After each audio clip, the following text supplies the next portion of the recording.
ગામડાની અંદર ગુરુ ચેલો આયા.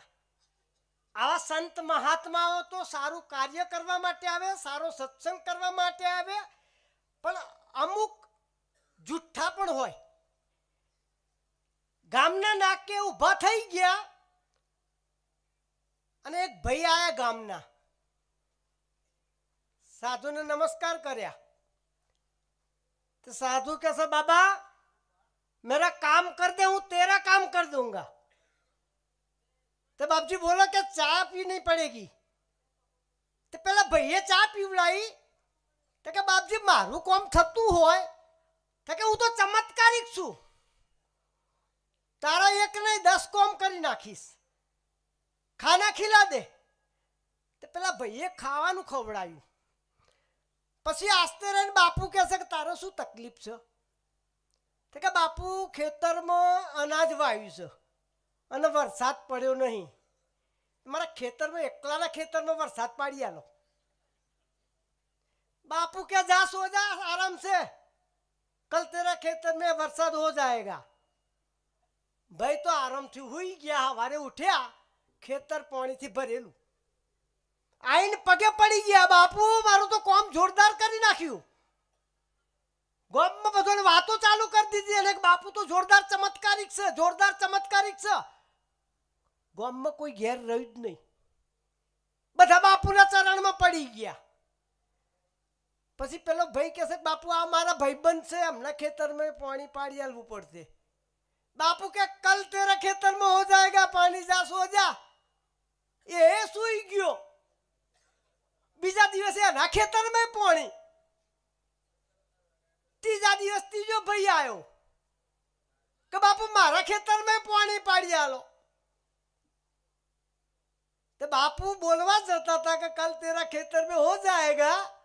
એટલે ચેલો ઉભો થયો કે હવે તમારામાં તાકાત હોય ને તો વરદાન આલજો, માર તો કેડો રહી ગઈ છે. એટલે સાચા સંતોનું આવા લોકો બગાડતા હોય છે. કર્મ તેરા અચ્છા હે તો નસીબ તેરી દાસી હે. કર્મ સારું કરજો. તમે કર્મ વિચારથી પણ ખરાબ કરશો ને તોય ભાઈ તમારે ભોગવવાનું આવશે. કર્મ તેરા અચ્છા હે તો નસીબ તેરી દાસી હે और नियत तेरी अच्छी है तो घर में मथुरा काशी है. તમે ઘેર બેસેલા છો, સારું કર્મ છે એની મેળે આવશે. એક માં પિયરમાં બેઠી હતી, એની છોકરી સાસરે પરણાયેલી. સાંભળવા જેવું છે, સાસુ બહુ આવ્યા છે નહીં. દીકરી સાસરેથી પિયર આવી ગઈ પાછી કે માં સાસરી નહીં જાઉં. માં કે કેમ બેટા શું થયું? મારી હાહુ નક્કોમી છે, આજુબાજુમાં મને બદનામ કરી નાખી છે, બધું કામ માર જોડે કરાવડાવે છે. કો તો તું રસ્તો બતાય, હું અરે તો નહીં જ જાઉં કે છે. એની માં કહે છે, સાંભળવા જેવું છે, એની માં કહે છે કે બેટા તારા સાસરે તો જવાનું જ.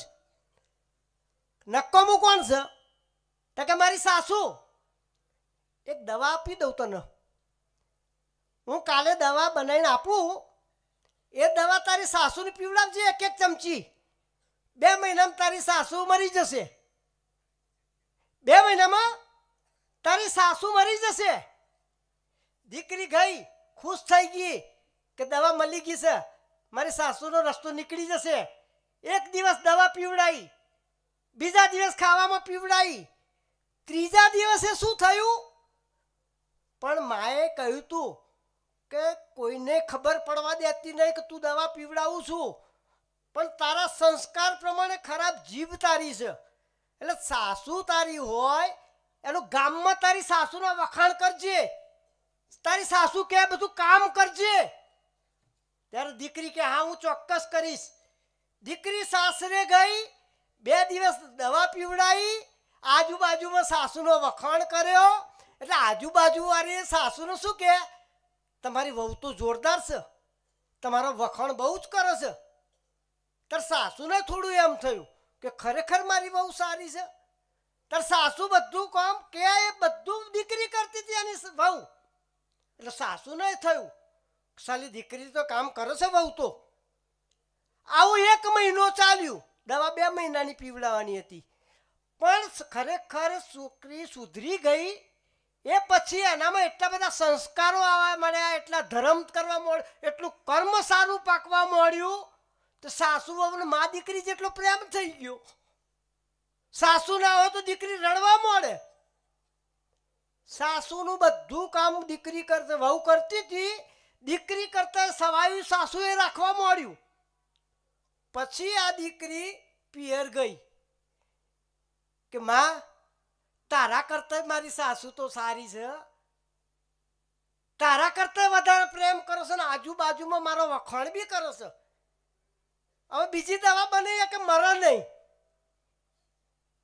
તારે એની માએ કહ્યું કે બેટા ભૂલ તારામાં હતી, તું સાસુને વખાણતી નથી એટલે મેં દવા આપી જ નથી, પણ તારે સુધરવાની જરૂર હતી. એક બાબા ભાઈ એક બેન આવ્યા, બાબા બાબા મારા પતિ મને બહુ મારે છે, મને તાવીજ બનાવી આલો. તો બાબાએ તાવીજ બનાવી આલ્યું કે લે તારો પતિ મારવા આવે ને એ પહેલા મોંમાં મૂકી દેજે. અઠવાડિયું 15 દાડા મહિનો થઈ ગયો, પેલો પતિ કોઈ દાડો મારે જ નહીં. આ બેન પાસે બાબાને પગે, બાબા તમારા તાવીજમાં તો જોરદાર ચમત્કાર છે. બાબા કહે છે મારા તાવીજમાં ચમત્કાર નથી, તારી જીભમાં ચમત્કાર છે.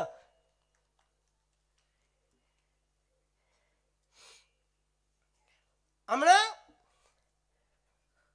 કોરોના આવ્યો તો ને, કોરોનામાં જે બધાને બીક લાગતી હતી ને, કોરોના કરતા કોરોનાની બીક વધારે લાગતી હતી ને એમાં લોકો મરી ગયા. આવું એક ભાઈને પહેલા પલંગમાં સૂઈ જાય તો બીક લાગે. તો ડોક્ટર સાહેબ પાસે આવ્યો કે સાહેબ મને દવા આપો. તા કે છે નહીં. તો કે હું પલંગમાં સૂઈ જાઉં છું અને મારે નીચે કોક પહેરી ગયું એવી બીક લાગે. એટલે ડોક્ટરે નળી બળી તપાસી અને કહેશે કે તારે 4000 રૂપિયા થશે રોજના. રોજના 4000 તો મહિનાના તો પછી થોડી વાર વિચાર કરીને કે અઠવાડિયા પછી આવે. ડૉક્ટર કે કશો વાંધો નહીં. આ તો અઠવાડિયા પછી પેલો ભાઈ ગયો ને એટલે પછી 15 દાડા મહિને ડૉક્ટરનો હમો રસ્તામાં મળ્યો. તો કે ભાઈ તું પેલું દવા લેવા ના આવ્યો? તો કે મારે એક વાણિયા ભાઈ જોડે દોસ્તી થઈ ગઈ ને તો વગર પૈસે દવા થઈ ગઈ. તો કે ચેમ? તો કે પલંગ જ વેચી મરાયો વાણિયાએ. મિત્રો અત્યારે દરેકની પ્રકૃતિ જુદી જુદી હોય છે. મેં પહેલા જ તમને કહ્યું કે મારા લગ્ન નથી થયા પણ છોકરીઓ જોવા બહુ ગયો છું. તે ગામડાની અંદર હમણાં છોકરી જોવા ગયો તો તે લગભગ નક્કી થઈ જવાય એવું થયું. એટલે સસરા કહેશે બેસો, પેલી છોકરીના બાપા કહેશે. એટલે હું બેઠો, મને કે આપણે દહેજની વાત કરી દઈએ. મેં જો સંસ્કારી છોકરી મને મળતી હોય તો મારે દહેજ જોઈતું નથી. મારે તો કંકુ ને કન્યા બે જ જોઈએ. પેલો તો એકદમ ઊભો થઈ ગયો, ઊઠું પથર બહાર નીકળ કે છે. મેં પણ થયું શું? તો કે કન્યા મળશે, કંકુ નહીં મળે. એટલે પણ મેં કીધું એવું કેમનું કન્યા મળશે? તો કે કન્યા મારું કંકુ મારું બાઈ રીનોમ છે.